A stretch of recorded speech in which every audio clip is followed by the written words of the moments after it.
اس روایت کو امام مسلم بھی کتاب الایمان کے اندر لے کر آئے ہیں۔ یہ روایت بھی حضرت ابو ہریرہ رضی اللہ عنہ کی مرویات میں سے ہے۔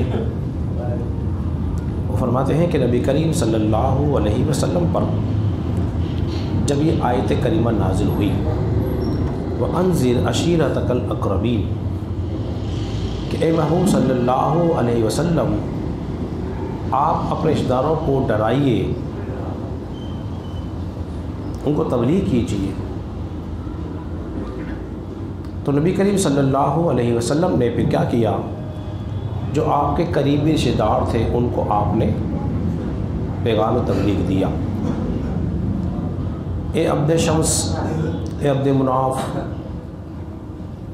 اور دیگر جو قبائل تھے، آپ نے فرمایا اپنے آپ کو جہنم کی آگ سے بچاؤ، اپنے آپ کو جہنم کی آگ سے بچاؤ۔ اے بنی ہاشم، تم بھی اپنے آپ کو آگ سے بچاؤ۔ یہاں تک کہ آپ علیہ الصلوۃ والسلام نے اپنی لخت جگر حضرت فاطمہ سے بھی فرمایا، اے فاطمہ اپنی جان کو آگ سے بچاؤ، کیونکہ میں اللہ کی چیزوں میں سے تمہارے لیے بذات خود کسی چیز کا مالک نہیں ہوں، اور میری رشتہ داری سے تمہیں عنقریب تمہیں اس کا فیض پہنچے گا، تمہیں نفع ہوگا سوائے اس کے کہ صلہ رحمی ہو۔ حضرت محترم ذرا غور کیجئے کہ نبی کریم صلی اللہ علیہ وسلم نے اپنے قریبی رشتہ داروں کو ڈرا رہے ہیں اللہ کے آگ سے، اللہ کے عذاب سے بچانے کے لیے۔ اللہ کے حکم پہ آپ نے عمل کیا ہے، اس لیے کہ دوسرے مقام پر اللہ نے یوں ارشاد فرمایا ہے یا ایھا الذین آمنوا قوا انفسکم واہلیکم نارا، اے ایمان والو بچاؤ خود کو بھی اور اپنے گھر والوں کو بھی اس آگ سے، وقودھا الناس والحجارہ، اس آگ سے جس کا ایندھن انسان اور پتھر ہوں گے۔ ہمیں خود بھی بچنا ہے اور اپنے گھر والوں کو بچانا ہے۔ علماء کرام نے ایک بیان فرمائی ہے، وہ فرماتے ہیں کہ قریبی رشتہ داریاں کسی کو نفع نہیں دیتی، چاہے وہ نبی کی رشتہ داری کیوں نہ ہو، اس وقت تک جب تک کہ وہ اپنے نبی پہ ایمان نہ لے آئے اور ایمان کے بعد عمل کرنا شروع نہ کرتے۔ ایسا نہیں ہو سکتا کوئی کہے کہ میں تو نبی کا بیٹا ہوں اور نبی تو ہمارے چچا ہیں، ہمارے پھوپھا ہیں، یا اور کوئی رشتہ ان کے ساتھ ہو منسلک ہو، وہ ان پہ ایمان نہ لائے تو یہ قرابت داری جو ہے ان نفع نہیں دے گی۔ کیوں؟ اس لیے کہ حضرت نوح علیہ السلام کا جو بیٹا تھا جس کا نام قرآن تھا، وہ اپنے والد پر ایمان نہ لایا، کافر رہا، تو کہاں گیا؟ سیدھا جہنم میں گیا، سیدھا جہنم میں۔ اگر ایمان لے آتا تو نفع حاصل ہوتا۔ سنائی بات آپ کو؟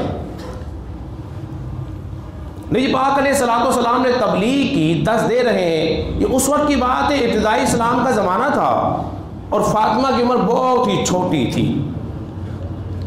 تو آپ نے چھوٹی عمر سے ہی بچوں کی تبلیغ کی، اللہ کے بڑے بڑے عذاب سے بچایا، ڈرایا ہے۔ آپ کو یاد ہوگا ہم نے جمعہ خطاب میں والدین کی ذمہ داریاں اور تربیت اولاد کے موضوع میں پورا مکمل موضوع ہم نے آپ کے سامنے بیان کیا تھا کہ والدین کی ذمہ داری کیا ہے اور تربیت کس طرح ہونی چاہیے، یہ مکمل ہے پہ بات کر چکے ہیں۔ حضرات محترم ذرا یاد رکھ لیجئے، شاہ عبد الحق محدث دہلوی رحمۃ اللہ تعالی علیہ فرماتے ہیں یہ خوف زدہ کرنے کے لیے تھا۔ جب انسان کسی ڈراتا ہے کسی چیز سے تو فطری تقاضا ہے کہ انسان ڈرتا ہے اور پھر اس گناہ سے بچ جاتا ہے۔ سب سے بڑا گناہ کیا ہے بولیے؟ وہ شرک ہے۔ اللہ شرک کے سوا ہر گناہ کو معاف فرما دے گا، وہ جس کو چاہے معاف فرما دے۔ لیکن یاد رکھ لیجئے بعض کافر ایسے ہوئے ہیں جنہوں نے نبی کریم صلی اللہ علیہ وسلم کی قربت تو حاصل کی، آپ کے ساتھ اچھا سلوک بھی کیا، مگر پھر بھی وہ جہنم کے عذاب ہی میں ہیں۔ مثال کے طور پر کسی نے پوچھا رسول اللہ صلی اللہ علیہ وسلم آپ کے چچا ابو طالب تو آپ کی بڑی مدد کیا کرتے تھے، ہمدردی کیا کرتے تھے، آپ نے انہیں کیا نفع دیا؟ فرمایا وہ سرابت جہنم میں تھے، میں نے جہنم سے کھینچ کر ان کو ٹخنوں تک کر دیا ہے۔ اب حضور علیہ السلام کا جو فرمان ہے کہ میں ذاتی طور پر تمہیں نفع نہیں دے سکتا، جتنی میرے پاس چیزیں ہیں سارے کی ساری کس کی ہے؟ اللہ کی دی ہوئی ہے۔ ساری نعمتیں، سارے اختیارات کس کے دیے ہوئے؟ بولیے اللہ کے دیے ہوئے۔ اسی لیے فاطمہ عمل کرو، عمل کرو۔ ایمان کے بعد سب سے اہم چیز کیا ہے؟ بولیے عمل ہے۔ پہلے ایمان لاؤ، اس کے بعد نیک اعمال کرو۔ دیکھیے ایک فرمان وہ بھی رسول اللہ صلی اللہ علیہ وسلم کا پیش نظر رکھیے، کہیں کسی کو مغالطہ نہ ہو جائے میری اس بات سے۔ رسول اللہ صلی اللہ علیہ وسلم نے ارشاد فرمایا، بعد نے کہا نا حضور کے چاہنے سے، نبی کے چاہنے سے کچھ نہیں ہوتا، ان کا یہ عقیدہ، ان کا یہ جملہ قرآن و سنت کے خلاف ہے۔ قرآن مجید فرقان حمید کی کسی آیت میں یہ موجود نہیں ہے کہ نبی کے چاہنے سے کچھ نہیں ہوتا، نہ احادیث رسول میں یہ بات ملتی ہے کہ نبی کے چاہنے سے کچھ نہیں ہوتا۔ نبی کے چاہنے سے کیا ہوتا ہے؟ قبلہ بدل جاتا ہے۔ نبی کے چاہنے سے کیا ہوتا ہے؟ بولیے قبلہ بدل جاتا ہے۔ اب ایک مثال آپ کے سامنے پیش کرتا ہوں، اس کی تفصیل میں نہیں جاتا۔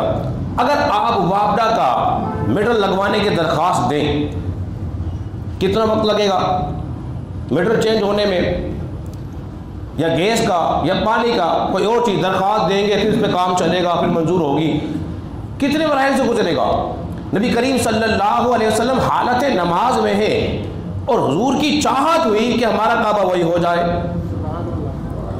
چاہت کس میں ہوئی؟ نماز میں۔ بس آپ نے اسے نگاہ کی کہ اب آ جائے، اب وہی آ جائے۔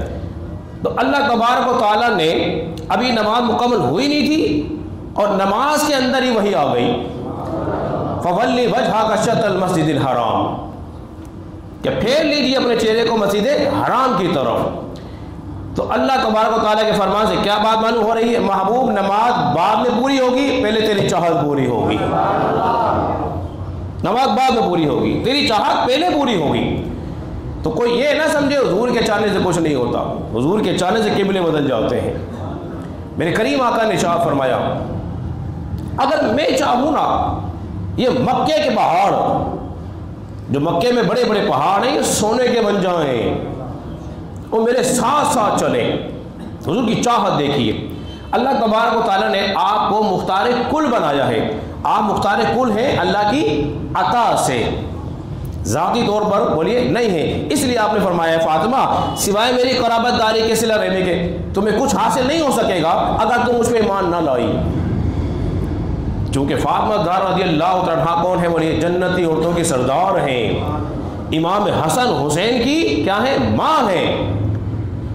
تو آپ تبلیغ کی، تو لہذا ہمیں درس مل رہا ہے کہ آپ کی اور میری ذمہ داری ہے کہ ہم نے اپنی اولاد کی تربیت کرنی ہے، انہیں اللہ کے بڑے عذاب سے بچانا ہے، ان کی قلبی اصلاح کرنی ہے، انہیں زندگی میں رہنے والے طور طریقے سکھانے ہیں۔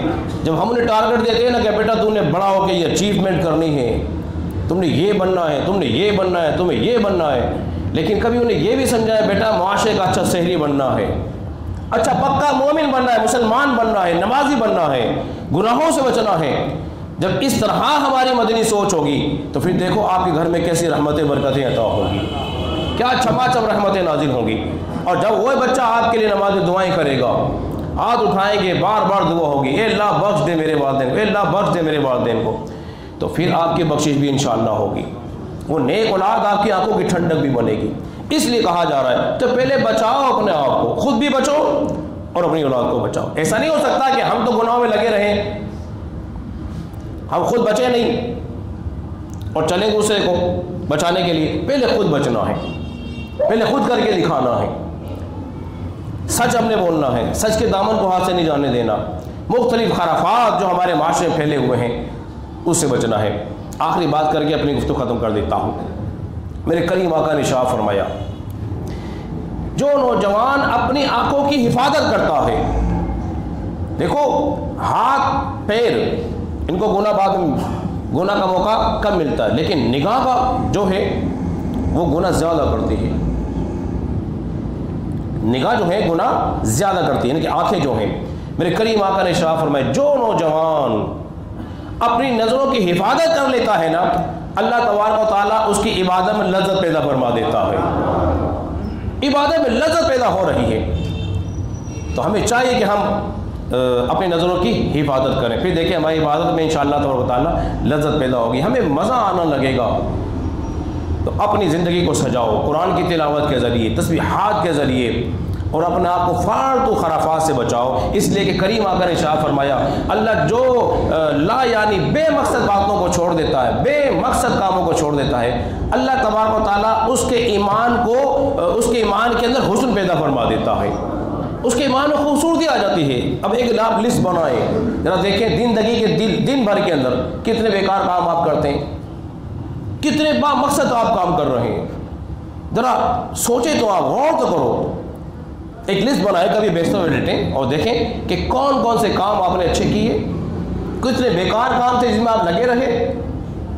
اگر اچھے کام کیے پھر 100 بار آپ کو مبارک ہو، اگر خرافات میں لگے رہے تو پھر مجھے اور آپ کو سوچنا چاہیے۔ اللہ رب العزت کی بارگاہ میں دعا کریں کہ اللہ تبارک و تعالی ہم سب کو سمجھنے